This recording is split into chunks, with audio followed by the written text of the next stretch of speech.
Hello students, তোদেরকে স্বাগত জানাই আরেকটা নতুন ভিডিওতে। আজকে মাধ্যমিক 2026-এর যে ফিজিক্যাল সায়েন্স পেপার হয়েছে তার কেমিস্ট্রি পার্টের সলিউশনটা এই ভিডিওতে নিয়ে আসছি। তো এখানে প্রথম কোয়েশ্চেন থেকে আমরা স্টার্ট করি। বিভাগ কতে বহু বিকল্প ভিত্তিক প্রশ্ন অর্থাৎ মাল্টিপল চয়েস কোয়েশ্চেন। তো এখানে প্রত্যেকটা প্রশ্নের কিন্তু ফুল মার্কস হচ্ছে 1, অর্থাৎ 1 নম্বর করে এই কোয়েশ্চেনগুলো। প্রথম কোয়েশ্চেন সেটা হচ্ছে নিচের কোন গ্যাসটি ওজোন স্তরে ওজোন ক্ষয়ে সহায়তা করে না? Which among the following gases does not help in the depletion of ozone in the ozone layer? তো এই হচ্ছে কোয়েশ্চেন। অপশনগুলো একবার উপরে যেহেতু লিখেছি আমি নিচে আর দিইনি ইংলিশ ভার্সনে। ওকে, তো এখানে এই কোয়েশ্চেনের আনসার হচ্ছে CO2। ঠিক আছে, CO2 কিন্তু ওজোন স্তরে ওজোন ক্ষয়ে কোনো সাহায্য করে না, অর্থাৎ ডিপ্লিশন অফ ওজোন লেয়ারের জন্য CO2 কে আমরা রেসপন্সিবল বলি না। CO2 কিন্তু এর জন্য কোনো ওজোন লেয়ার ডিপ্রেশনে কোনো হেল্প করে না।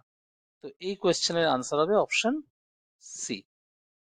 ওকে, নেক্সট কোয়েশ্চেন সেটা বলছে এসটিপিতে 11.2 লিটার অ্যামোনিয়া গ্যাসের ভর হলো, চারটে অপশন দেওয়া আছে, কোনটা হবে বের করতে হবে। Mass of 11.2 litre of ammonia at STP is, তো অপশন তো উপরে দেওয়া আছে। তো এই কোয়েশ্চেনটা আমরা যদি দেখি, এখানে অ্যামোনিয়ার প্রথমে হচ্ছে মলিকুলার ওয়েট কত। তো আমরা যদি অ্যামোনিয়ার মলিকুলার ওয়েট অর্থাৎ আণবিক গুরুত্ব যদি দেখি, তো সেটা হচ্ছে 14+3 অর্থাৎ 17। ঠিক আছে, তো এখানে কতটা আয়তন বলেছে? 11.2 লিটার।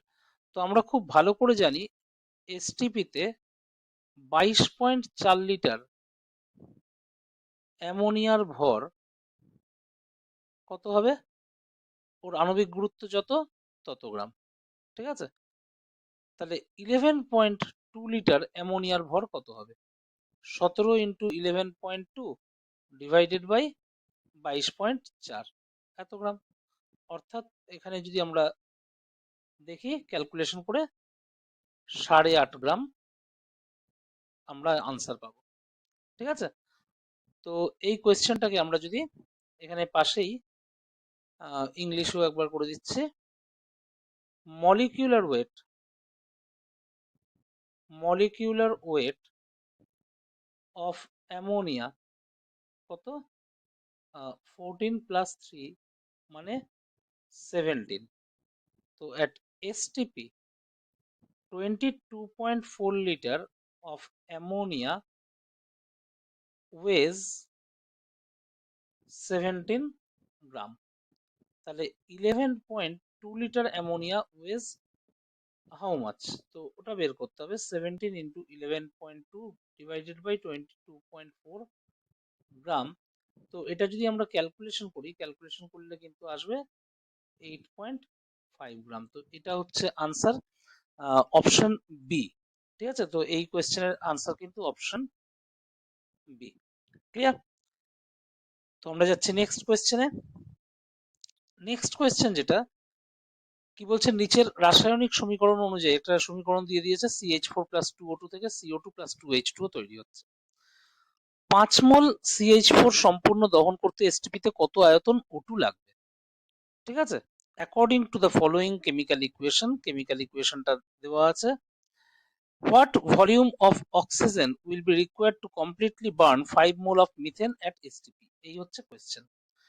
তো আমরা যদি এখানে প্রথমে রিয়াকশনটা লিখে নিই, CH4+2O2 থেকে CO2+2H2, তাই না?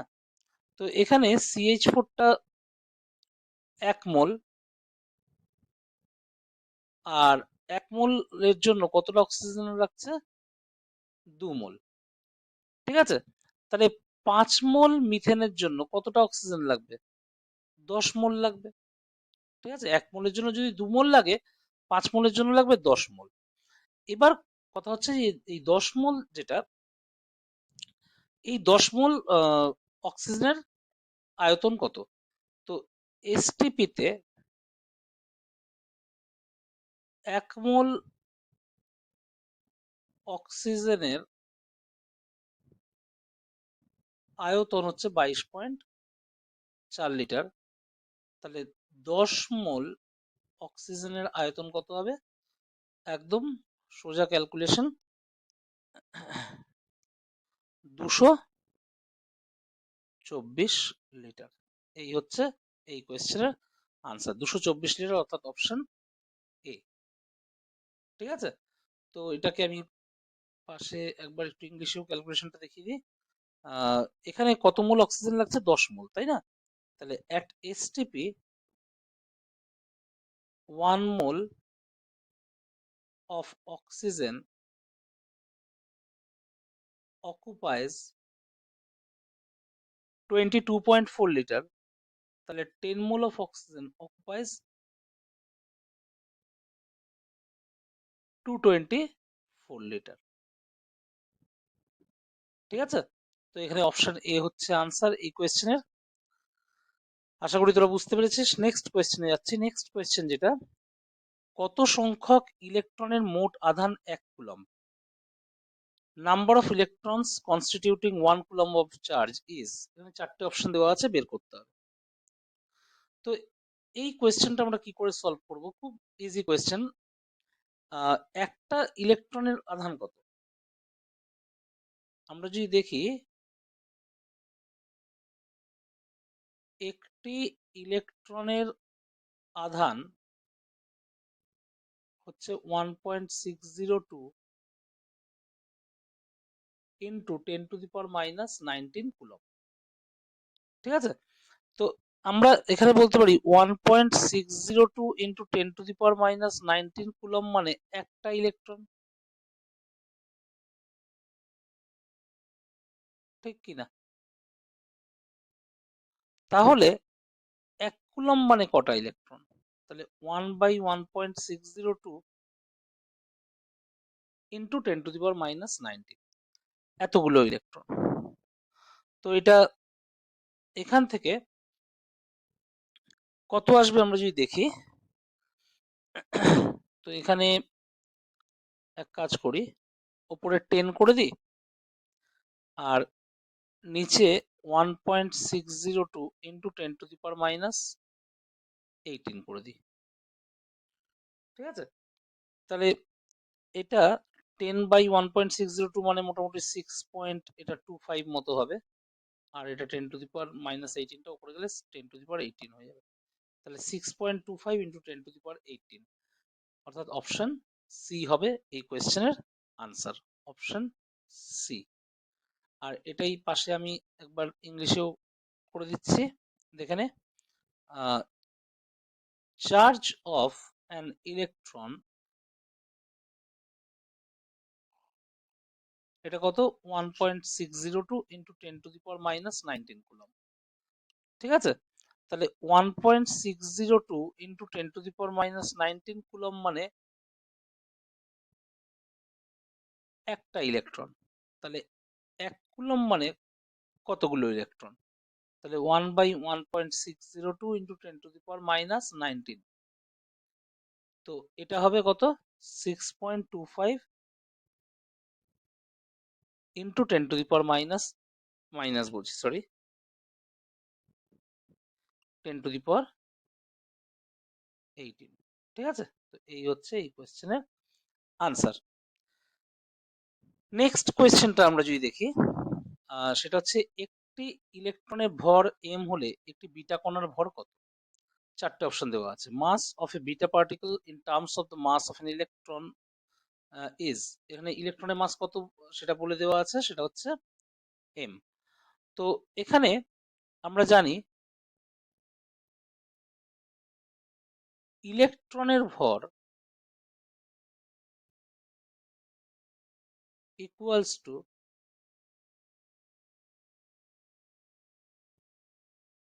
বিটা কণার ভর। ঠিক আছে, ইলেকট্রনের ভর হচ্ছে বিটা কণার ভর, তাহলে ইলেকট্রনের ভর যদি এম হয়, বিটা কণার ভরও কত হবে? এমই হবে। তো অপশন এ হবে আনসার এই কোয়েশ্চেনের।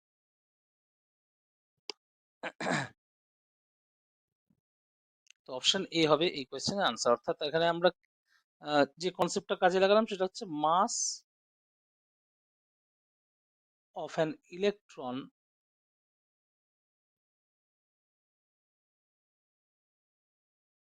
ইকুয়াল টু, তাহলে mass of an electron equal to mass of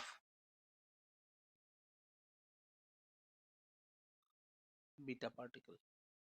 mass of an electron equals to mass of beta particle. তো এই কনসেপ্টটাই কিন্তু আমরা এখানে ইউজ করলাম। ঠিক আছে, নেক্সট কোয়েশ্চেনে তাহলে যাই। নেক্সট কোয়েশ্চেন যেটা, মৌলের পারমাণবিক সংখ্যা 19 হলে আধুনিক পর্যায় সারণীতে মৌলটি কোন শ্রেণীতে অবস্থান করবে? Atomic number of an element is 19. To which group of the modern periodic table does the element belong? ঠিক আছে, চারটে গ্রুপের নাম্বার দেওয়া আছে, কোন গ্রুপে থাকবে সেটা বের করতে হবে। তো এখানে first of all atomic number কত? 19। তাহলে ইলেকট্রন বিন্যাস কি হবে? ইলেকট্রন বিন্যাস অর্থাৎ যেটাকে আমরা ইলেকট্রনিক কনফিগারেশন যদি বলি, সেটা হচ্ছে 2881। ঠিক আছে, তো এটার ইলেকট্রনিক কনফিগারেশন হচ্ছে, ইলেকট্রন বিন্যাস হচ্ছে 2881। তো এবার এখানে আমরা জানি যে লাস্ট শেলে যে যতগুলো ইলেকট্রন থাকে ওটাই কিন্তু গ্রুপ হয়। তাহলে এখানে কটা লাস্ট শেলে কটা ইলেকট্রন আছে? একটা। ঠিক আছে, তো লাস্ট শেলে যতগুলো ইলেকট্রন থাকবে ওটাই কিন্তু সবসময় মনে রাখবি গ্রুপ। তাহলে এখানে number group, number of group কত হবে, বা এই যে এলিমেন্টটা এটা কোন গ্রুপে থাকবে? গ্রুপ 1-এ থাকবে। ঠিক আছে, তো এখানে অপশন এ হবে আনসার, গ্রুপ 1। ঠিক আছে, অপশন এ। ক্লিয়ার এত পর্যন্ত? আমরা এবার যাবো নেক্সট কোয়েশ্চেনে। আচ্ছা, নেক্সট কোয়েশ্চেন যেটা বলছে, অ্যামোনিয়া শুষ্ককরণের জন্য ব্যবহৃত হয়, চারটে অপশন দেওয়া আছে। Ammonia is dried by using, কি কি option? Calcium chloride, calcium oxide, H2SO4 আর P2O5, তাই তো? তো এখানে আমি বলে রাখি যে অ্যামোনিয়া, অ্যামোনিয়া হচ্ছে একটা ক্ষার। ঠিক আছে, তো অ্যামোনিয়া হচ্ছে একটা ক্ষার, আর H2SO4 এটা হচ্ছে একটা অ্যাসিড, তাই না? H2SO4 হচ্ছে একটা অ্যাসিড, তাহলে অ্যাসিড আর ক্ষার তো বিক্রিয়া করে, তাহলে H2SO4 কে আমরা ব্যবহার করতে পারবো না। P2O5 যেটা, এটাও কিন্তু আম্লিক প্রকৃতির, তাহলে এটাকেও আমরা ব্যবহার করতে পারবো না। তাহলে P2O5 বাদ, H2SO4 বাদ। CaCl2 এটা কিন্তু জুতো যৌগ তৈরি করে অ্যামোনিয়ার সাথে, তাহলে এটাও তৈরি করতে পারবো না। তাহলে কোন অপশনটা কারেক্ট হবে? ক্যালসিয়াম অক্সাইড, কারণ ক্যালসিয়াম অক্সাইড নিজেও কিন্তু একটা ক্ষারীয় প্রকৃতির অক্সাইড, তো এই কারণে ক্যালসিয়াম অক্সাইড ব্যবহার হবে। তো এখানে আমি ইংলিশ ভাবে বলে দিই, CaCl2 যেটা, CaCl2 অ্যাডিশন কম্পাউন্ড তৈরি করে। কিরকম কম্পাউন্ড তৈরি করে? Addition compound. ঠিক আছে, অ্যামোনিয়ার সাথে।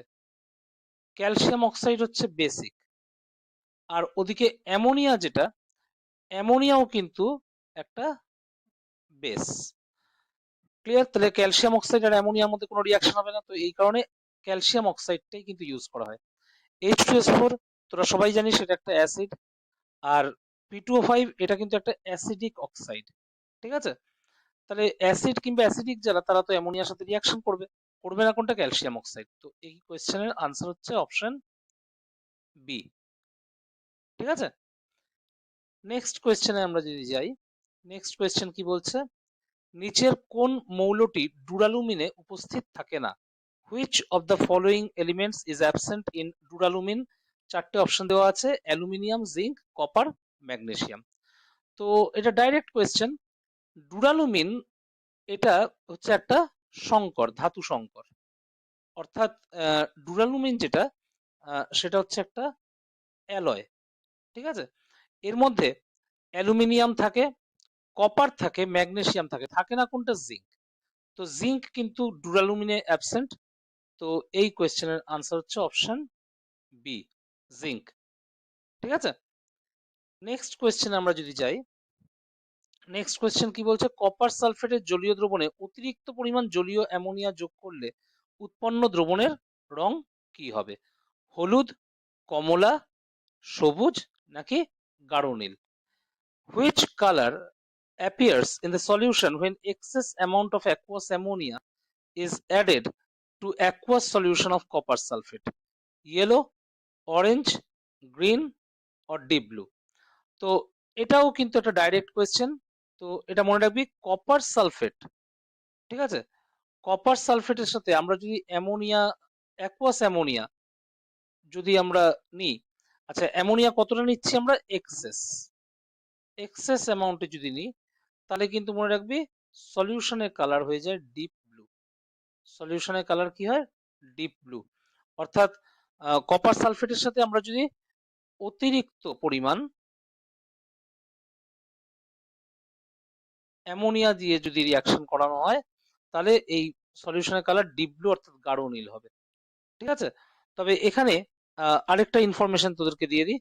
আমরা যদি কপার সালফেটের সাথে এই অ্যাকুয়াস অ্যামোনিয়া যদি সীমিত পরিমাণে নিই,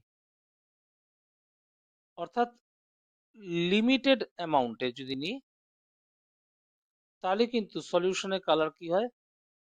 পেল ব্লু অর্থাৎ হালকা নীল। ঠিক আছে, তো এখানে যে কোয়েশ্চেন দিয়েছে এটা আনসার হচ্ছে ডিপ ব্লু। তো অপশন ডি হচ্ছে এই কোয়েশ্চেনের আনসার। ওকে, এই কোয়েশ্চেনটা যদি আমরা দেখি, কোয়েশ্চেনটাতে বলছে নিচের কোনটির তড়িৎ পরিবহন ক্ষমতা সর্বাধিক? চিনির জলীয় দ্রবণের, বিশুদ্ধ জলের, তরল হাইড্রোজেন ক্লোরাইডের, অ্যাসিটিক অ্যাসিডের জলীয় দ্রবণের। এই চারটে হচ্ছে option.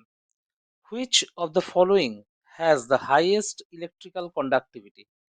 Aqueous sugar solution, pure water, liquid hydrogen chloride নাকি aqueous solution of acetic acid? তো এই কোয়েশ্চেনটা যদি আমরা দেখি, প্রথম অপশন হচ্ছে চিনির জলীয় দ্রবণ। এটা কিন্তু একটা চিনি যেটা, এটা কিন্তু একটা তড়িৎ অবিশ্লেষ্য পদার্থ। ঠিক আছে, তড়িৎ অবিশ্লেষ্য পদার্থ যেটা, সেটা তো আর আয়নে ভাঙবে না, ফলে এর তড়িৎ পরিবহন ক্ষমতা কিরকম হবে? প্রায় না থাকার মতনই। বিশুদ্ধ জল, এটা কিন্তু সমযোজী পদার্থ, এরাও আয়নে ভাঙে না, ফলে এদেরও তড়িৎ পরিবহন ক্ষমতা খুবই কম হবে। তরল হাইড্রোজেন ক্লোরাইড, এখানে কিন্তু একটা কথা মাথায় রাখবি, যে এখানে কিন্তু হাইড্রোজেন ক্লোরাইডের জলীয় দ্রবণ বলেনি, বলেছে তরল হাইড্রোজেন ক্লোরাইড। অর্থাৎ হাইড্রোজেন ক্লোরাইড যেটা, এটা কিন্তু একটা সমযোজী পদার্থ, আর সেটাকেই তরল করা হয়েছে, ফলে এখানে কিন্তু কোনো আয়ন নেই।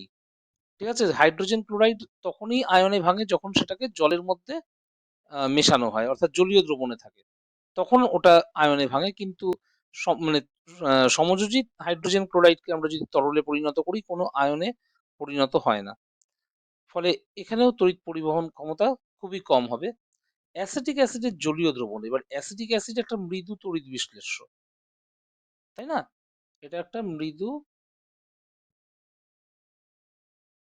তড়িৎ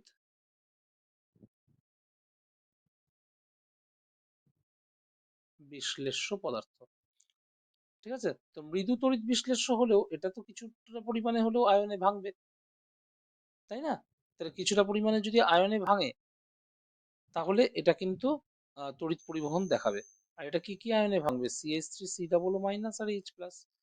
ফলে যে অপশনগুলো দিয়েছে, এদের মধ্যে যদি আমরা তুলনা করি, তাহলে অপশন ডি যেটা, সেটার কিন্তু তড়িৎ পরিবহন ক্ষমতা হবে সর্বাধিক।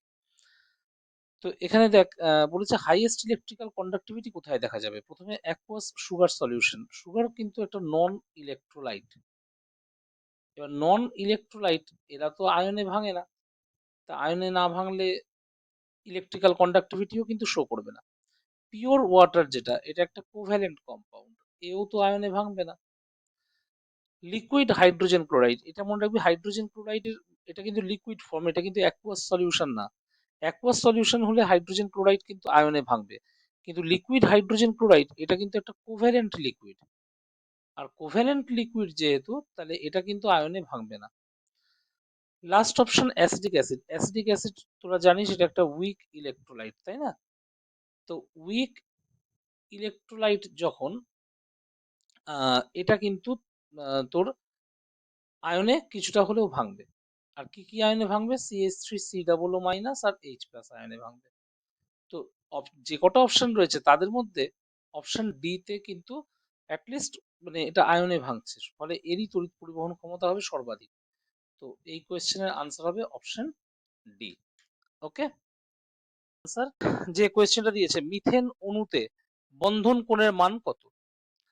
Each hydrogen carbon hydrogen bond angle in molecule of methane is.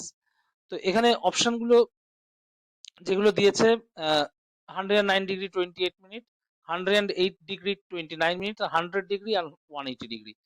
তো এটা কিন্তু একদম ডাইরেক্ট কোয়েশ্চেন, কোনো ঘোরানো কিংবা কিছু নেই এর মধ্যে। এই কোয়েশ্চেনের আনসার হচ্ছে 109 ডিগ্রি 28 মিনিট, অর্থাৎ 109 ডিগ্রি 28 মিনিট। অপশন এ হচ্ছে এই কোয়েশ্চেনের আনসার। ঠিক আছে, অ্যাকচুয়ালি মিথেন যে মলিকিউলটা, এটা হচ্ছে একটা টেট্রাহেড্রাল মলিকিউল। ঠিক আছে, টেট্রাহেড্রাল মলিকিউল, অর্থাৎ এটাকে বাংলায় আমরা কি বলতে পারি? চতুস্তলক। ঠিক আছে, আর চতুস্তলক আকৃতিতে কিন্তু বন্ড অ্যাঙ্গেল কত হয়? 109 ডিগ্রি 28 মিনিট। তো অপশন এ হচ্ছে এই কোয়েশ্চেনের আনসার। নেক্সট যে কোয়েশ্চেন, বিভাগ ক্ষয়ের কোয়েশ্চেন, নিম্নলিখিত প্রশ্নগুলোর উত্তর দাও। প্রত্যেকটা এখানে 1 নম্বরে কোয়েশ্চেন। বায়োগ্যাসের মূল উপাদানটির নাম লেখো। তো গ্রুপ বির কোয়েশ্চেন এটা, প্রত্যেকটা কোয়েশ্চেন 1 মার্কের। কি বলছে? Write the name of the main component of biogas. তো এখানে বলে রাখি, বায়োগ্যাসের মেইন কম্পোনেন্ট হচ্ছে CO2। ঠিক আছে, CO2 বলছি, সরি আমি একটু ভুল বললাম, এক্সট্রিমলি সরি। CH4। ঠিক আছে, বায়োগ্যাসের মেইন কম্পোনেন্ট হচ্ছে CH4, মিথেন। ক্লিয়ার? তো নেক্সট কোয়েশ্চেনে যাচ্ছে। নেক্সট কোয়েশ্চেন কি বলছে? এটা অথবা অর্থাৎ অরের কোয়েশ্চেন। আমাদের শ্বাসক্রিয়ার সঙ্গে জড়িত এমন একটি গ্যাসের নাম লেখো যেটির পরিমাণ বায়ুমণ্ডলে বাড়লে বিশ্ব উষ্ণায়ন ঘটে। Name a gas related to our breathing which when increases in the atmosphere causes global warming. তো এরকম গ্যাস যেটা আমাদের শ্বাসক্রিয়ার সাথে জড়িত, অর্থাৎ আমাদের ব্রিদিং এর সাথে রিলেটেড, গ্লোবাল ওয়ার্মিং হয় যার জন্য, সেই গ্যাসটা হচ্ছে CO2। সেই গ্যাসটা হচ্ছে CO2। ওকে, তো আমরা যাচ্ছি নেক্সট কোয়েশ্চেনে। ওকে, আমরা যদি নেক্সট কোয়েশ্চেনটাতে দেখি, নেক্সট কোয়েশ্চেন কি বলছে? প্রাকৃতিক গ্যাসের তাপন মূল্য 50 কিলোজুল পার গ্রাম বলতে কি বোঝায়? What is meant by the statement that the calorific value of natural gas is 50 kilojoule per gram? তো এই কোয়েশ্চেনটা যেটা বলছে, এর মানেটা কি? তো সেটা বলি। 1 গ্রাম প্রাকৃতিক গ্যাসের দহনের ফলে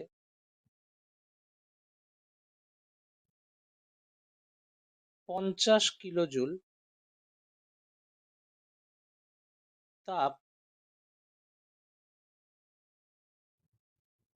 উৎপন্ন হয় বা নির্গত হয়ও আমরা বলতে পারি। ঠিক আছে, 1 গ্রাম প্রাকৃতিক গ্যাসের দহনের ফলে 50 কিলোজুল তাপ উৎপন্ন হয়। তো এই প্রাকৃতিক গ্যাসের তাপন মূল্য 50 কিলোজুল পার গ্রাম বলতে কিন্তু এই মন্তব্যটি বোঝায়। আর এটাকে যদি আমরা ইংলিশে বলি, তো এটা কি বলছে? 1 gram of natural gas,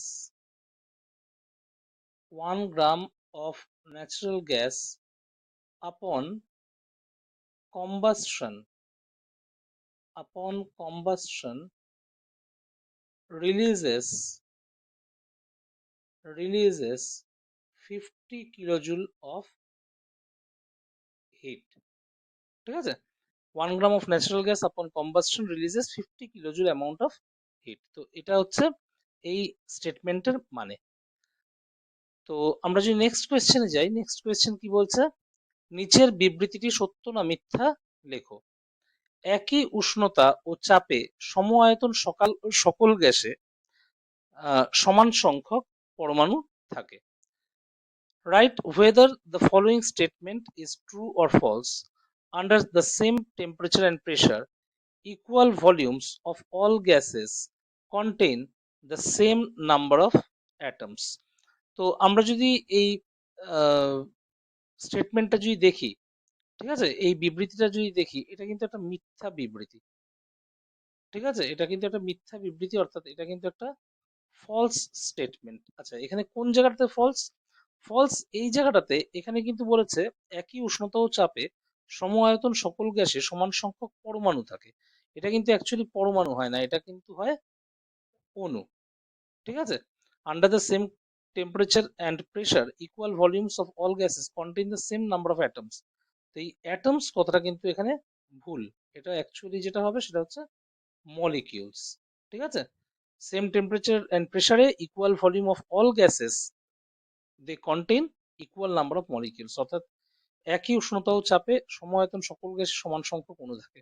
actually এই যে কোয়েশ্চেনটা, এই যে বিবৃতিটা দিয়েছে, এটা কিন্তু অ্যাভোগাড্রো প্রকল্পের বিবৃতি বা অ্যাভোগাড্রোজ হাইপোথিসিস, তার স্টেটমেন্ট হচ্ছে এটা। ঠিক আছে, এটা তোরা জানিস। তো আমরা চলে যাচ্ছি নেক্সট কোয়েশ্চেনটাতে। নেক্সট কোয়েশ্চেন যেটা বলছে, আদর্শ গ্যাস ধ্রুবকের এসআই এককটি লেখো। Write the SI unit of ideal gas constant.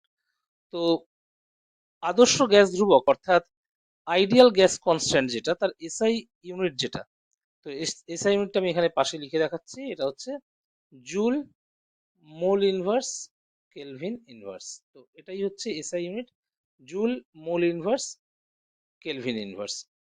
Clear? তো আমরা এবার যাবো নেক্সট কোয়েশ্চেনে। ওকে, তো আমরা যদি এই নেক্সট কোয়েশ্চেনটাতে দেখি, নেক্সট কোয়েশ্চেনটা কি বলছে, ধনাত্মক আধানযুক্ত তেজস্ক্রিয় কণাটির নাম লেখো।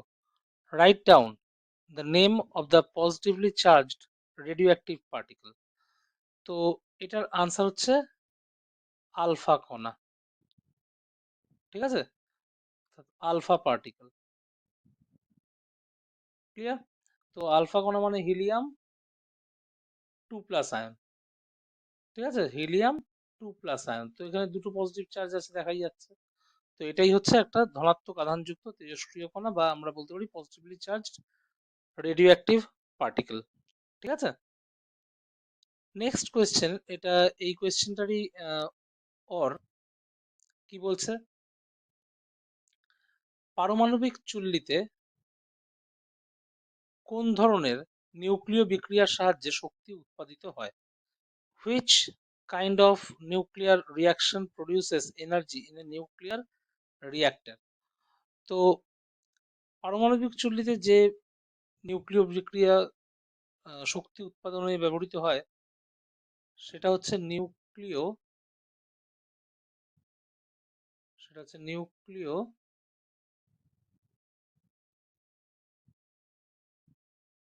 বিভাজন। ঠিক আছে, একটু লেখাটা জাস্ট মিনিট।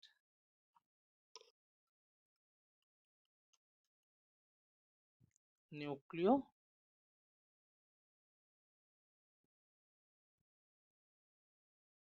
বিভাজন।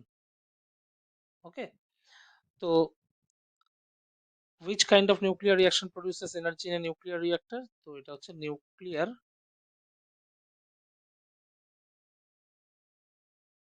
Fission.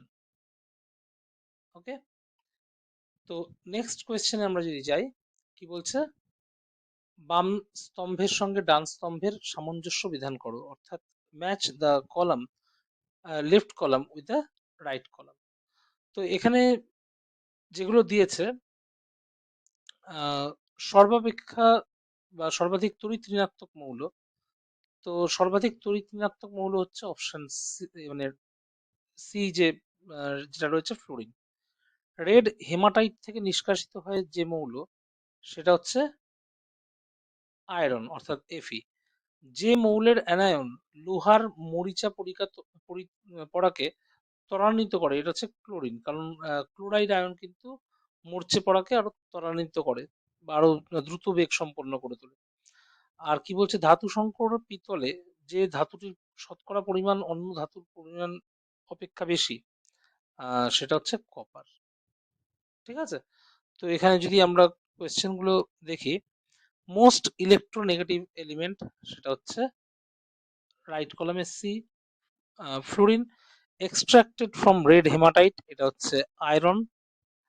An element the anion of which accelerates rusting of iron এটা হচ্ছে ক্লোরিন, বিকজ ক্লোরিনের যে অ্যানায়ন মানে ক্লোরাইড সেটা কিন্তু রাস্টিং অফ আয়রনকে কি করে, আরো তাড়াতাড়ি করে, আরো অ্যাক্সিলারেট করে। In the alloy brass, the metal which has a percentage amount higher than that of the other metal সেটা হচ্ছে কপার। ওকে, তো ব্রাসের মধ্যে কপারের অ্যামাউন্ট কিন্তু সব থেকে বেশি। ওকে, তো যাচ্ছি নেক্সট কোয়েশ্চেনে। ওকে, তো এই কোয়েশ্চেন যেটা বলছে, নিচের যৌগগুলির মধ্যে কোনটি সমযোজী যৌগ? পটাশিয়াম ক্লোরাইড, সোডিয়াম ব্রোমাইড নাকি carbon tetrachloride? Which one of the following is a covalent compound? Potassium chloride, sodium bromide, carbon tetrachloride? তো এখানে কার্বন টেট্রাক্লোরাইড যেটা, এটাই কিন্তু সমযোজী যৌগ অর্থাৎ কোভ্যালেন্ট কম্পাউন্ড। বাকি যারা রয়েছে পটাশিয়াম ক্লোরাইড, সোডিয়াম ব্রোমাইড, এই এরা কিন্তু আয়নীয় যৌগ। ঠিক আছে, অর্থাৎ পটাশিয়াম ক্লোরাইড আর সোডিয়াম ব্রোমাইড এটা হচ্ছে আয়নিক কম্পাউন্ড, আর কার্বন টেট্রাক্লোরাইড এখানে কোভ্যালেন্ট কম্পাউন্ড অর্থাৎ সমযোজী যৌগ। আশা করি কোয়েশ্চেনগুলো তোরা বুঝতে পেরেছিস। আর এই প্রশ্নের সাথে সাথে আমি এই ভিডিওটা শেষ করছি। মাধ্যমিক 2026-এর ফিজিক্যাল সায়েন্স পেপারে বাকি যে কেমিস্ট্রি কোয়েশ্চেনগুলো রয়েছে সেগুলো আরো দুটো ভিডিওতে আমি নিয়ে আসবো। ভিডিওটা যদি ভালো লেগে থাকে এবং তোদের উপকারে লাগে তাহলে লাইক করতে ভুলবি না, আর শেয়ার করতে ভুলবি না, এবং সাবস্ক্রাইব করতে ভুলবি না কিন্তু। ঠিক আছে।